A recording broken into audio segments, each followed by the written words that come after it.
Thank you for tuning in. Please remember we need your support, so please subscribe.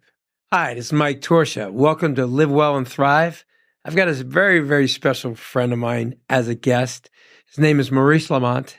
I've known him for many, many years, and welcome to the show. Hey, a pleasure being here, Mike, and always much love and always a pleasure seeing you, my man. Same here, brother. So you've become such an incredible paparazzi. Is it okay I call you a paparazzi?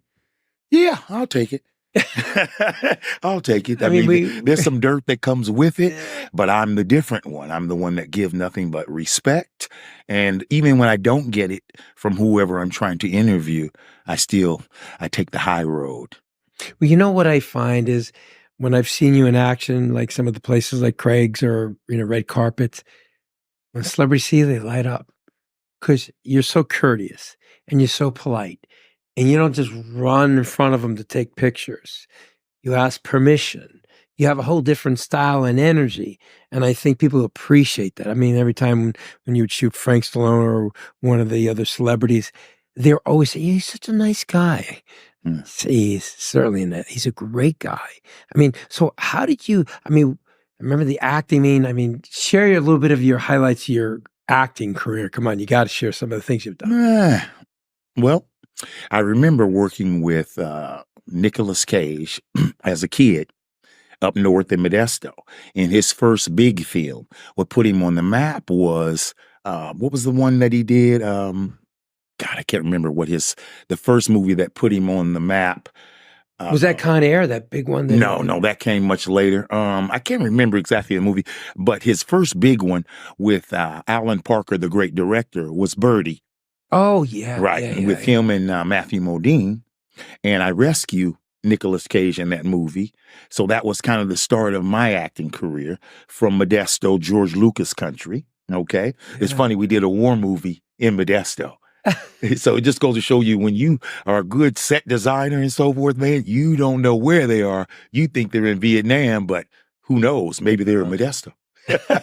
And then, then I ended up moving to LA to pursue my acting career, doing shows like In Living Color, Fresh Prince.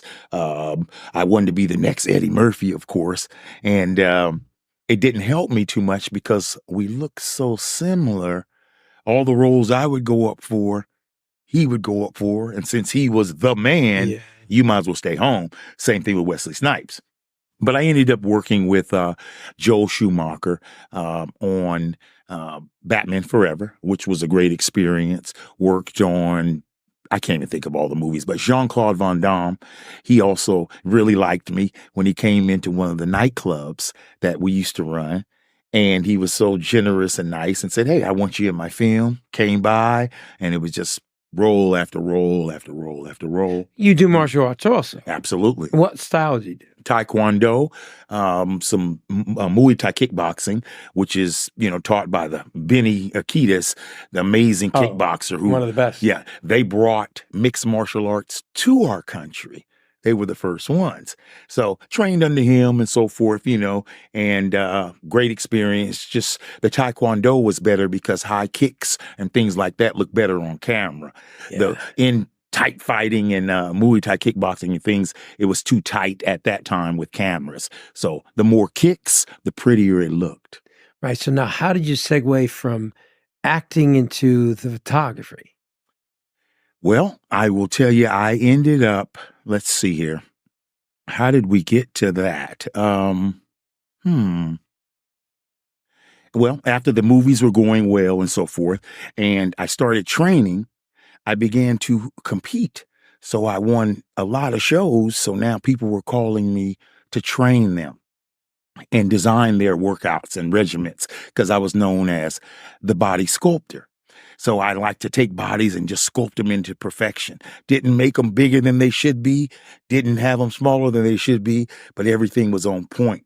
So I got calls from Justin Timberlake in Sync and work with him and Britney and so forth. And he's probably the toughest guy I think I've ever trained. Wow. Because I would tell Justin, give me 1,000 abs. He'd give me 1,500. So he never ran from it. And after I worked with him, he ended up going solo. So that felt pretty good. You That's know what I mean? crazy. And then just kept training and trying to help people better their lives, teaching them more about nutrition and living a healthy lifestyle. And then I came back, had some time off, and someone approached me and asked me if I wanted to work on a new TV show. And it was called TMZ. And I really wasn't really into it because I was more on the acting side than the celebrity drama side they wanted to put me on. So I took their advice for it, and I went and worked a night or two with them and decided to take the job. And what's amazing is the first time I was at a specific spot, and the hot one was Britney Spears at that time. Oh yeah, Her remember and that. Lindsay Lohan Yes. were the, number one. So one night I was asked to go and interview Samantha Ronson, who's one of the top DJs in the world, who was dating Lindsay Lohan. But me, like you said, I'm not going to be aggressive. So when I saw her, she looked at me and told me to turn the camera off. So I obliged. And I said, no problem. The next day, TMZ's office got a little mad at me, but they didn't understand things take time. And I just met her. So I saw her a few nights later, and she saw me and she said, I don't usually give interviews and so forth, but you respected me the other day and gave me that. So now what would you like to ask? So, that was the start of me knowing, okay, this is how you do it, because TMZ gets no show if they have no footage. So I learned how to connect. 2 weeks later, it was Ellen DeGeneres. I went to her house, got right down to it, bam, bam, bam. So it was a technique that I felt was respect given and received. Now, did you work with Harvey at all, or just other people? Well, Harvey's in the office, and no disrespect to the people in the office, they really don't do anything. We on the streets are on the streets. It's cold. It's rainy. If we don't get verbiage back and interaction, when you wake up next morning, Harvey Levin and the other people in the office, then you have no show. Wow, See, the pressure. Absolutely. So we made sure that we got the footage at night, but we would I'd get threats by Suge Knight. I'd get threats by Mike Tyson, because TMZ didn't always show the good side of people. So when you're out there representing them, they're going to attack who they can. See, I remember Mike telling me one time, Mike Tyson, I said, how you doing, champ? Big fan, big fan. I don't like you guys. I don't like you guys, man. You guys make me look bad on the show. And I go, look, Mike, I can't speak for them, but I got nothing but respect for you. And I'm going to ask you something that's intelligent and respectful. And he relaxed, gave me what I needed. Wow. That was a routine that I felt would be better than pissing people off, because then you get nothing. So. Yeah, what a shame, man. Yeah. So now, did you get paid by the picture, or was there incentive? You got a big celebrity? How does that work? Well, actually, TMZ had a salary, so they paid you weekly salary, which was perfect, because a lot of times if you're out there and you don't get anything, then you get nothing. So we knew we got all the benefits. We knew we got this much money every week. So we weren't liked at all, because everybody else out there scrapping, they didn't get something if they didn't get something. So whether we got anything or not, we still got a paycheck. So that was a beautiful thing, man, back then. Wow. Now, what really surprised me, remember Hard Copy out there? Right. That was like TMZ, but very crude version of it.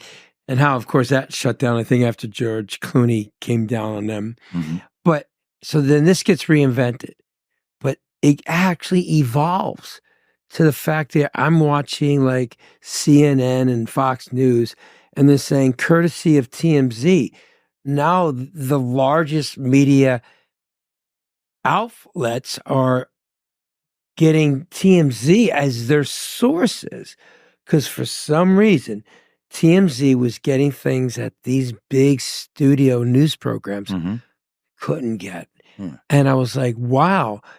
It's courtesy of TMZ. So whether you're watching Fox News, ABC, NBC, courtesy of TMZ, which was just photography for celebrities, is now getting news-breaking photos of incredible.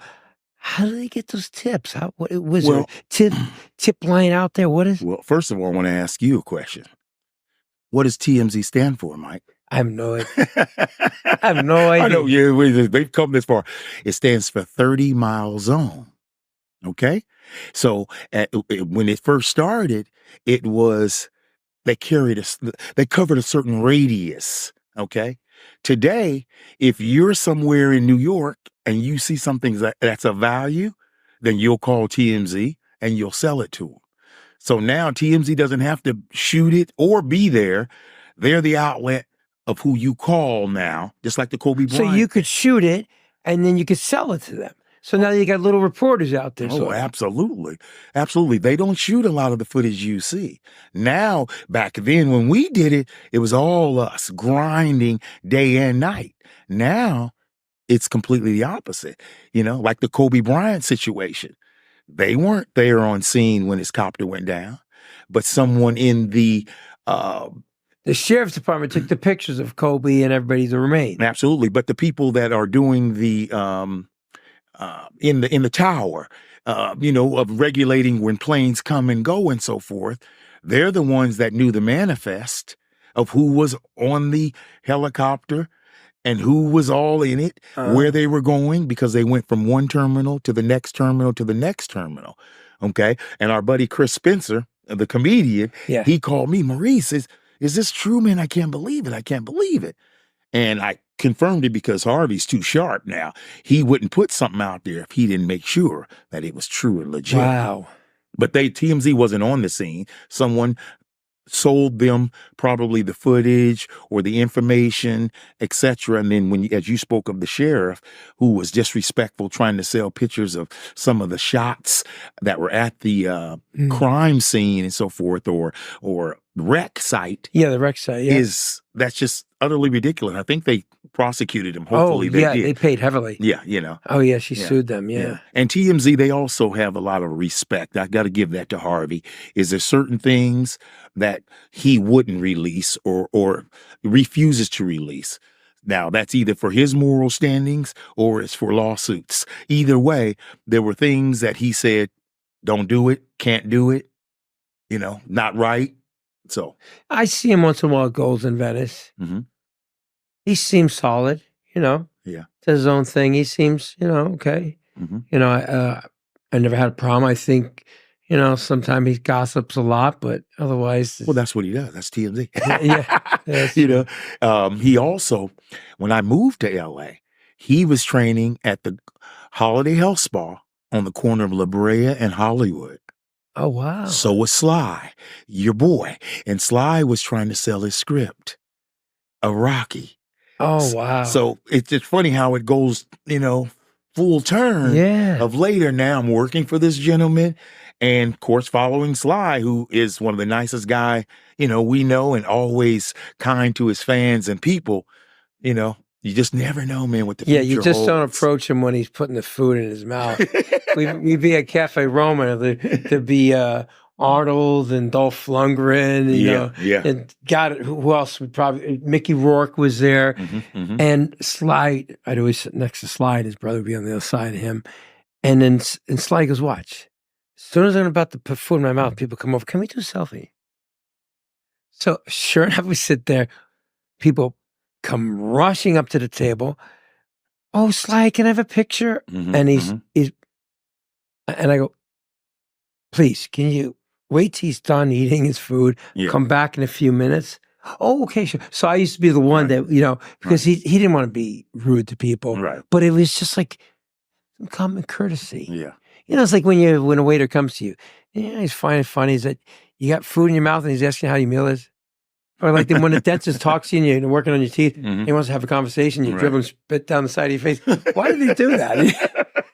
Bad timing, bad timing. Yeah. Like a lot of the celebrities that I worked with, sometimes it just came spontaneous. Because at one point, I don't know if you remember, I was a reporter for Extra. I was a celebrity reporter, Okay. and I was doing stories on people.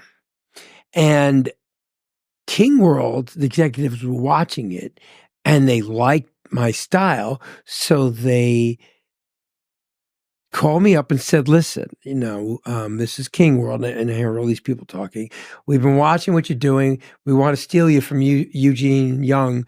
We want you to work for us inside Edition American Journal." I said, "Really?" I thought it was a prank call at first, and I said, "Serious?" He goes, "Yeah, and we'll pay you 3 times as much as Extra's paying you." So of course I left Extra.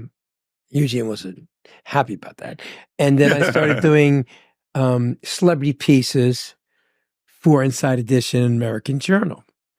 And I did a piece with Donnie Wahlberg, and when he was doing, Great guy. yeah, he's such a, Great guy. he was doing this movie in South Carolina, and it was such a beautiful experience. And then I started just going around interviewing people about what they do to stay in such great shape. Right. But I was a trainer as it is. So now I was like a reporter / line producer and the celebrity reporter. Right. So I was started evolving that entertainment world. But I really loved what you were doing. I was always appropriate and polite. Like when I was working on the interview with Donnie, the producer that was working with me said, have him make a comment about Mark. I go, no, I won't do that. I said, I can't do that. That's rude. This is about him, the movie he's doing, talking about behind the scenes, what he did to train to do this movie because he had to do a lot of fight scenes and he had to condition himself. So I refused to do it. So we shot everything. So what I didn't know was he went back with one of the cameramen and the sound guys, and he tried to do the interview without me. And he said, where's Mike Torsha? I feel comfortable with him. And he said, well, he couldn't make it. So we just need to ask. And then he asked him a question about, so are you competitive with your brother Mark? He goes, what? I have nothing to say. And I'm only talking to Mike Torsha. So, that was when I started to decide maybe it's time to part with them because they were trying to get tension between the brothers. And I didn't go for that. So that's why I know with you, it's very important to be politically correct, but common sense, polite to people, because a lot of those celebrities get people reaching at them and taking the pictures and right in front of them. And then maybe sometimes they just want to be left alone. Maybe sometimes, you know what, this is not a good day to do a picture. Yeah, that's when I try to, tell people that are fans and, that are out there like that. I try to tell them, I don't judge a lot of these celebrities by what they give me on the camera, because if you got to realize that you may think they're being a prick, but if they do it for you, it means everybody else now is coming over to the table. It's just timing. And you have to understand that as a civilian or a fan, just there's a time and place, and don't judge that person because they don't want to do it that day. They're human just like we are. They might have a rough day too. You know what I mean? Now, I am a journalist, so I am going to ask you, like when I got Rihanna and somebody's yelling at her about, are you going to continue to wear fake fur? Oh, well, I said, how you doing, Queen? I said, how's motherhood doing you? And she went, oh, motherhood is the bomb. And of course, they ran with that and so forth. You see? So that's what I want to know. And I want to, that's what I want to bring out of people. The negativity is only going to turn them off. Now I get nothing. Yeah. And I sure can't judge the person because everything is timing. And that's real important in this business. You're so right. I remember I had just finished working with an actor. And, it was Matt Damon for The Bourne Identity. Okay. And I had an apartment in Brentwood, and I had just rented for the period of time I was here in LA. And I forgot to get the cleaning equipment and unplug my phone.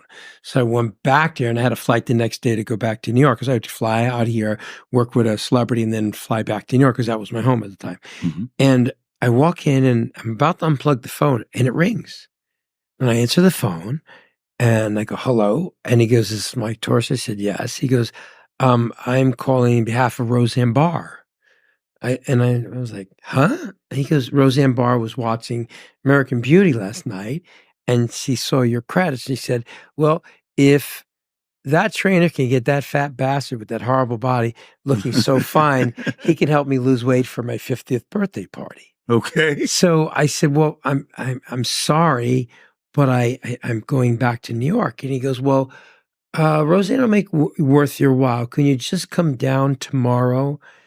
And I said, to where? He goes, Palos Verdes. I go, okay, I'll do it. I happen to be a fan of hers. I figure I'll go. Of course. Yeah. So, of course, I drive down to Palos Verdes, and then I go to the gate, and I mention my name, and let me in, and I drive up, and this house was on the very top of the hill. And there was all these estates, but hers was the biggest.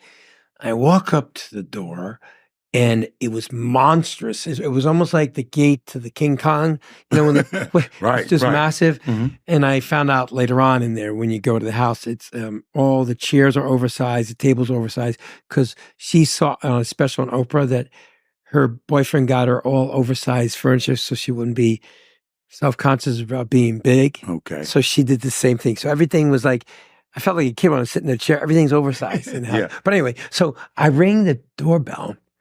And it was, I think, this woman, Anita or something. And I said, hi, this is Michael Torsha. I'm here to meet with Roseanne. I'm her trainer. And then she goes, hold on. She goes back, she goes, oh, you can go. She don't need you anymore. And I go, no, but I drove really far and I canceled my trip to New York. I really want to talk to her. And she go, hold on. And then she goes back, no, she wants you to go away. And I said, no, really, tell her that I'm not going to go away. So she goes, okay. She comes back. She goes, she'll give you a check, any amount you need. I said, no, I don't want the check. And she goes, no, she's going to slip the check under the door. So I go to the door and she's slipping it. Roseanne's slipping the check. And then I push it back. And she's yelling, take the check. I go, I don't want the check. If you keep pushing, I'm just going to tear it up. Can I just come in? I promise I won't do anything except for have a conversation. Can we just have a cup of coffee? She goes, all right, you have to swear. Swear that we're not going to work out because I changed my mind. I said, I swear, I just want to come in. I want to have a conversation with you. So I go in the house and she says, Anita, make us some coffee. She goes, I like you. I like your attitude. You have a nice, sweet smile. I hate to work out. I go, yeah, I do too. I was a fat kid. She goes, you were fat? I go, yeah, I was part of the tribe. She goes, why didn't you tell me in the first place? I said, well, you didn't give me a chance to get through the door. So we start talking, whatever. And she goes, you know what? Maybe I could do this. So we go into her, it was like this recording studio, but had a treadmill and a mat. Right. So I said, okay, well, hey, why don't we just get on the treadmill? She goes, okay. You know what kind of music I love? No, I'm trying to think, maybe rock and roll, some crazy shit. She loves the show tunes of like the Flintstones and Scooby-Doo and those and Jetsons. Okay. So she'd put that on and she put on I said, do the Jetsons, a little more fast pace. Right. So I get on the treadmill and to loosen up first. And she's blasting this show tune stuff. And sure enough, she was getting rhythm. So every time I'd come to her house, we'd have a cup of coffee. We'd go in there and she'd get on the treadmill with her Jetsons or Flintstones or Scooby-Doo music playing. Then I'd get her on the mat and stretch her out. And I end up getting 30 pounds off of her. Wow. And she then did a reality show. And she put me on the show, showing our workout. And what was great about it was she said, let's just ad-lib it. Just do your thing, Mike. So we did the show, and everything that we said on the show is exactly what we did. It was real. Wow. But I know what you were talking about. Here I am. I drive 45 minutes out. I cancel my flight to New York. And this woman's trying to play tug of war with a check. And the check was like $10,000. Right. Listen, I didn't care about the money. Right. I was more about, I really wanted to help this woman. Right. I always said, Absolutely. man, this could be my chance to help this woman Yeah. get healthier. Right. Not just lose weight, become healthier. Yeah. Because she looked like swollen, probably all the shit food she was eating, what she Mhm. was. So I felt it's my obligation because Right. I feel like being a trainer, like, we're trainers. Yeah. We're like a doctor that takes the oath. Right. We need to do this because Right. it's the right thing to do. Right. But I'll never forget the experience Mhm. and how we are very close. Stay in touch. And when the time she got fired, I was one of the first people she spoke to. Yeah. You know, it And was we very love her. We as brothers and sisters, right? We know that she ain't like that. No, You know what I she's mean? not. So She's a you know, comedian. yeah. You know, She said what she said, but we know she is about treating everybody right, and she's a funny person and very talented as well. people don't know this, but Roseanne spends $2 million a year Wow. to support this camp for young girls from foster homes. She buses them up to this camp, and for the 2 months in the summer, they get to have this wonderful experience. Wow. She also helps fund the foundation for these kids that are these inner city kids, That's all beautiful. girls.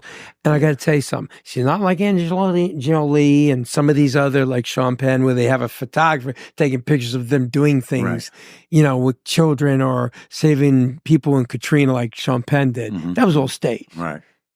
She goes, Michael, I don't want anybody to know because I do it from the heart. I'm not doing it to get press. Yeah. And that's why I fell in love with Roseanne. Yeah. She has a heart of gold. Wow. But I see the effect. You have that same effect because we're real. Yeah. And they open up and they become vulnerable. That's it. But they know that we won't take advantage Absolutely. of the vulnerability. Right. And that's why I know I've watched you, shot getter, on Instagram and all over.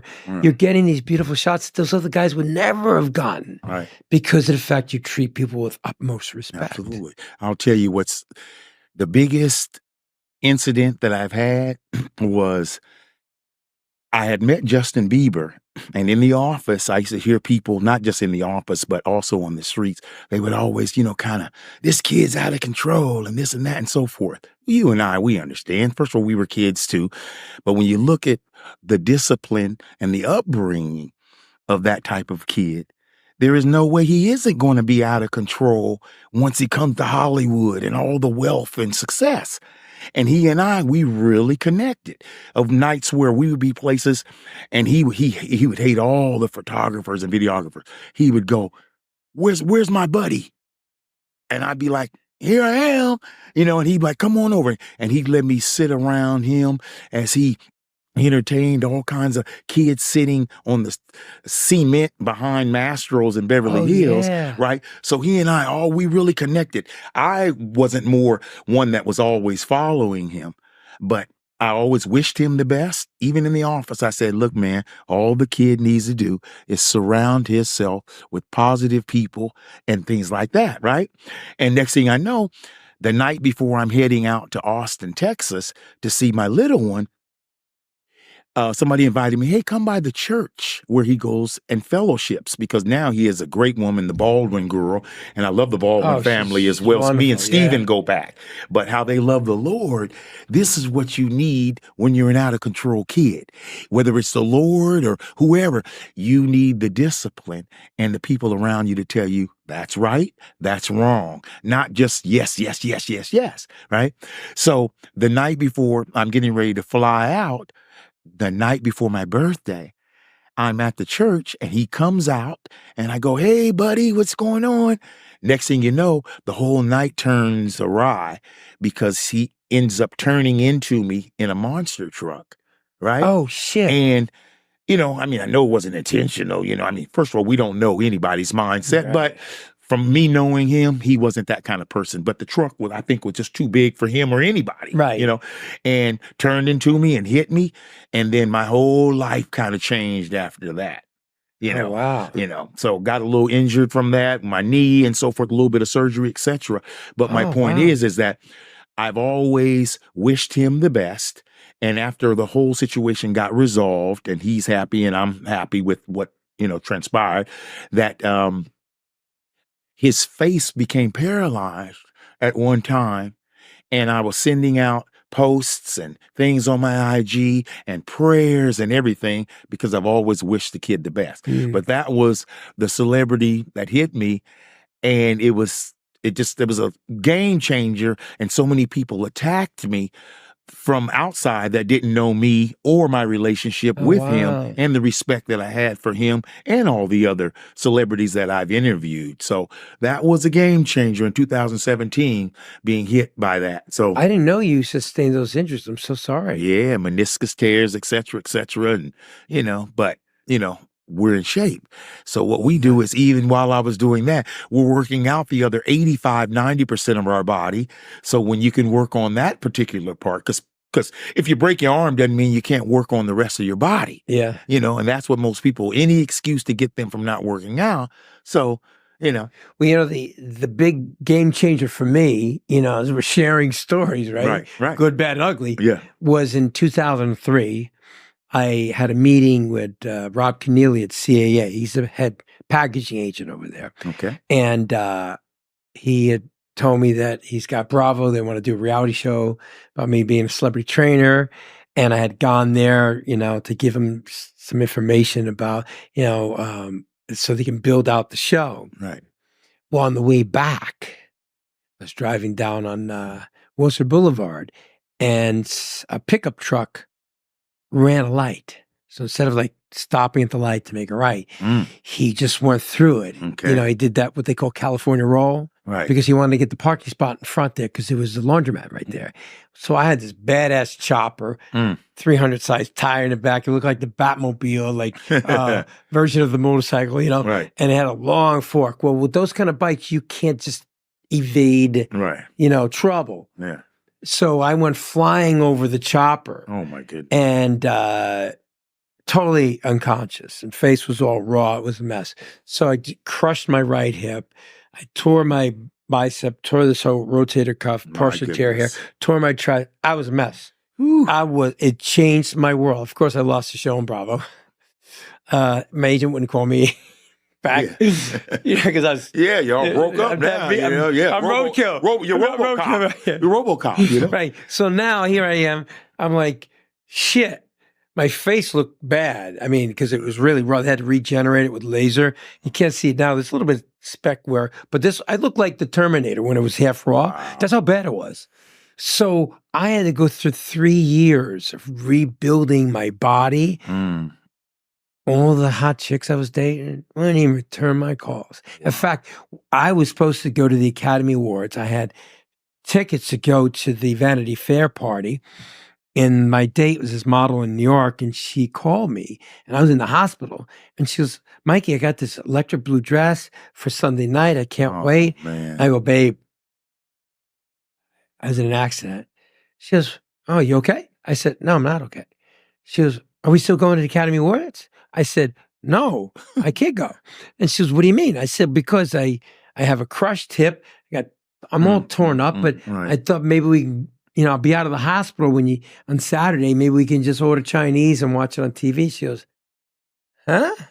She goes, wait a minute. If you can't go, can I go with my girlfriend? Can we take your tickets? Wow. Yeah. Okay. So that was a turning, seriously.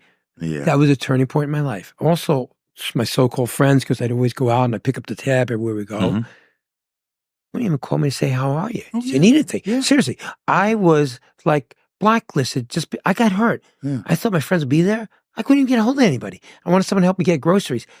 No one was around to help me. So I went 3 years of hell, but I reinvented myself.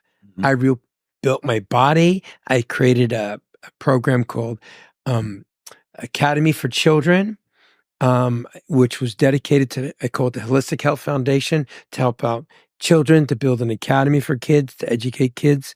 And I started working on my Operation Fitness program, and I just started going back to what I love, to help other kids and other people in need. And something evolved again, and then all of a sudden I got my body back in shape, and I evolved again, and I started training all these stars again, and Keith Urban, Nicole Kidman, and I started having Kamora Lee, and I had just Lionel Richie. I had all these people coming to me now wanting to train them. So I was blessed by God, but I believed in myself. But for 3 years, I had to re-identify myself. And like, I felt like shit because I was always so proud of myself looking in the mirror. Yeah. My face was a mess. Wow. My body was a mess.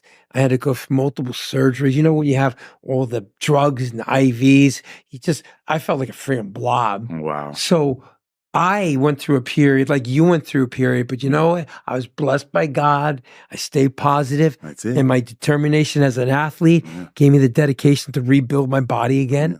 I wish I would have known, because you can believe, Maurice, I'd have been there for you. Brother, I know you would have. Oh, absolutely. But you know what? I was kind of like keeping it in because I was just like, Right. all I had was this plant. It was so funny. One day this woman put outside of her door this hanging plant. It was half dead. I said, "What are you doing with that plant?" She goes, "Oh, it's dead." I said, "No, still got a little life. Can I have it?" Mm-hmm. So I had a sling and I put it by the table by the balcony where there's sunlight coming in. Right. And I just started talking to it because my father was a gardener because he believed that plants are like people. You talk to them. Today, that plant is in my bedroom by the window. Wow. It's beautiful. It's a magnificent hanging plant. Wow. And I will take that plant wherever I go. Wow. Because together we grew. We blossomed. Wow. I'm telling you. So that plant, even when the maid comes, don't touch the plant. Right. Because you know they break. You break the never branch. know, right? It has these long branches and leaves. It's so pretty.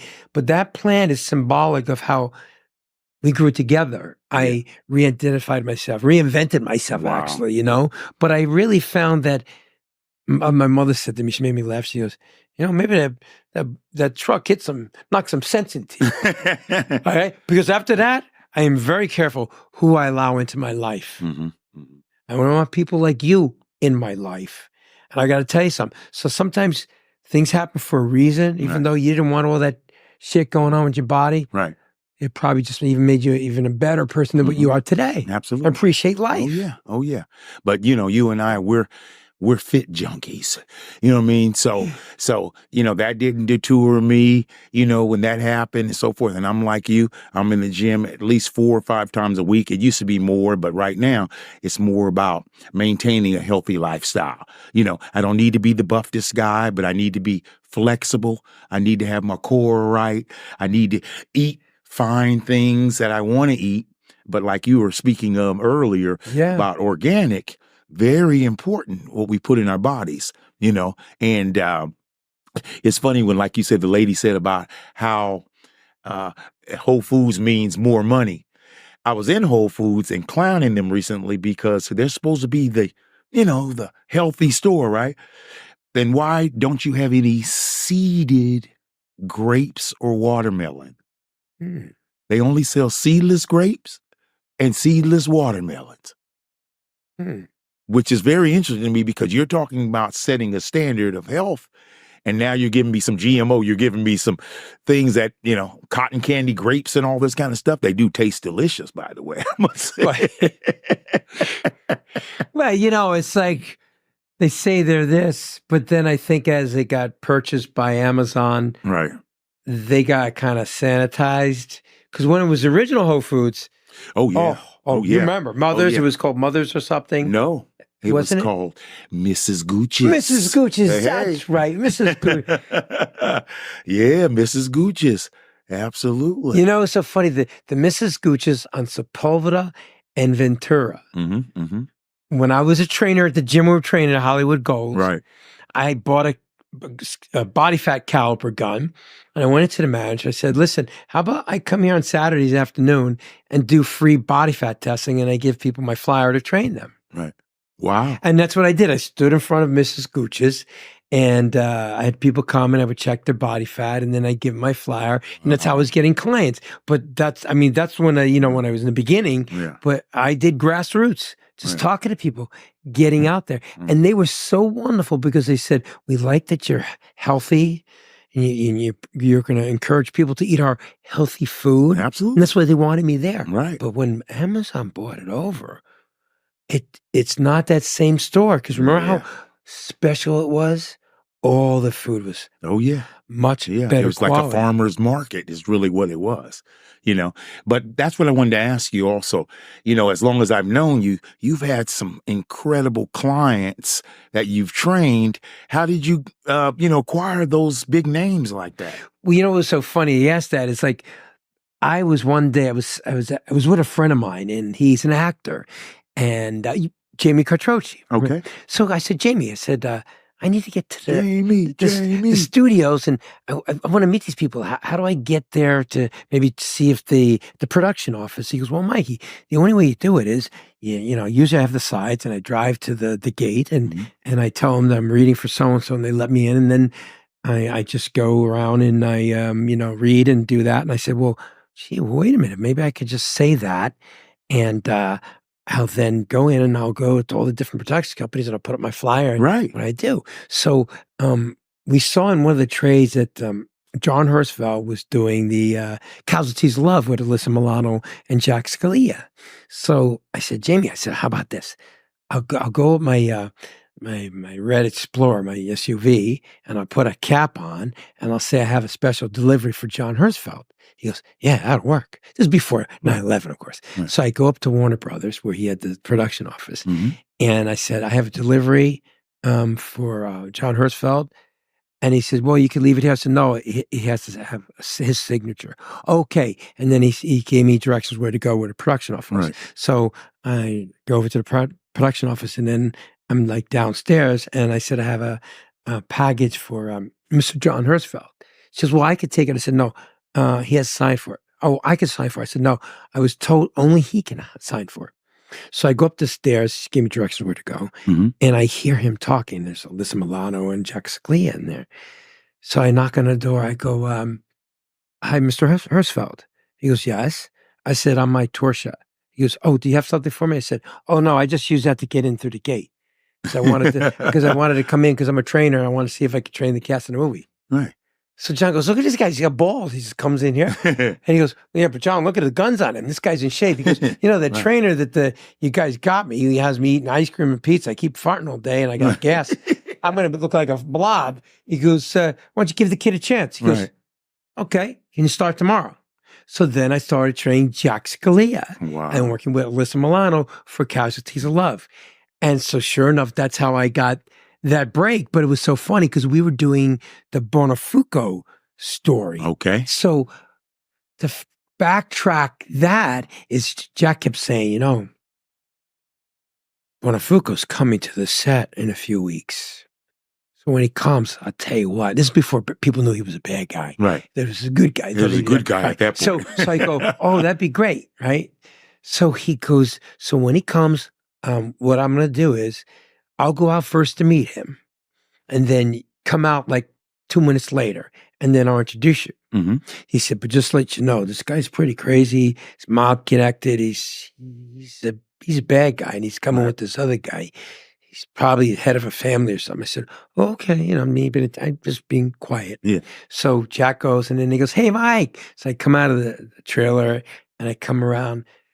Joey goes, Mikey boy. And then his pal, Vincent, oh my God, look at him. He's still ripped, this guy. They call me Muscle Marinara in New York. So he used to go to the clubs. So I used to be at the clubs and Joey Buonafuoco always saw me with these fitness girls. So him and his buddy, I'd say we go on to a scarab boat and we would do boat parties and shit. So now Jack's going, how do you know these guys? I said, from New York. I got to tell you something. Jack treated me with utmost respect. Wow. I used to carry his bottled water. He goes, no, kid. You don't need to do that anymore. I'm so sorry. You have my full respect. Seriously. It was his shift. Yeah. Because he used to have it here. And he used to get pissed. He used to have me carry his fucking towel and his water. I was like, what the fuck? Yeah. But after I did that, no. Yeah. He changed the way he treated me. You know what I'm saying? But that was one of the funny stories, how I had to sneak onto the lot because I got to get creative. I go, Jamie, how do you meet these actors? Smart. Right? So I said, let me sneak onto the lot. Yeah. And sure enough, that's how I got there. And then that's how I got Joel Schumacher. I snuck on the lot for when they were putting together the movie, and I ended up doing the stunts like you did and training Joel Schumacher. But it was me sneaking on the lot, just being assertive, put myself in that position because, I mean, like, you know, like Kimora Lee. Right. I mean, I found out that, you know, her kids play tennis. So I went to the tennis court and the pro was late. So I said, hey, girls, you want to hit some balls? Aoki and Ming. So I started hitting balls. So she shows up. She goes, the tennis pro canceled. I said, well, hey, I'm a tennis pro. Well, I play tennis. I said, so they hired me to train them in tennis. So I was giving them exercise. So I said, how about we do tennis, but make it into fun workouts? So then Kimora goes, oh my God, this is fun. We should do a segment on my show.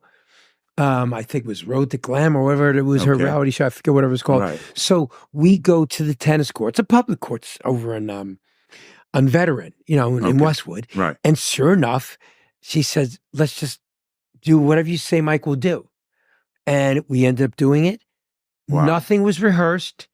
I showed her what I do with Ming Aoki, had fun. And I got to tell you something, we had a beautiful experience. But just like Roseanne Barr's show, we did everything spontaneous. Nothing's like this shit, like the Vanderpump and all this other stuff. It's all scripted out. This was real. So see, I was all about real. I go, I don't even want to know. Like the producer said, you want to think about it? I go, no. Why don't I just do what I do? And we did it. And I got to tell you something. It's called Life in the Fab Lane. That was a beautiful experience. But every single time I've had a certain actor, like Keith Urban, I was training people at the Beverly Hills Hotel. I go to the desk. They said, we have someone downstairs. It's not Mr. Jones. It's just alias. You'll see who it is. So sure, if I go down there and it's Keith Urban, we start training. You know, he had a bad neck and bad shoulder because he's playing the guitar, you know, all those years. So I was stretching him and working him. And then he goes, you know, I'm going to go on the road. I'm going to do a world tour. Would you want to go? I go, hell yeah. And then sure enough, I traveled around the world and I did things for Nicole too while we're on the trip because she'd come and visit. And I end up cooking for them because, you know, she has a specific way she eats. So I had to cook for her and her son, you know, so I got to meet really cool people, but everything was organic. And because our energy. And that's why I'm saying it. It's just like we bring into our life what we breed. You know, we breed love and affection and caring. So thanks for bringing that up, man. Oh, I mean, I'm like you. It's like, you know, some of the people that we've been able to change their lives. Like I work with Angela Bassett with What's Love Got to Do with It. Nicolas Cage, believe it or not, I told you my first big movie, Birdie, was with him. And then go completely full circle. I trained him now off of Beechwood. And that guy is such an interesting person, but one of the nicest guys you'll ever meet. And I was able to train him as well. And, you know, I'm like you. It's like we're about teaching health, not to compete, but just to have a better quality of life.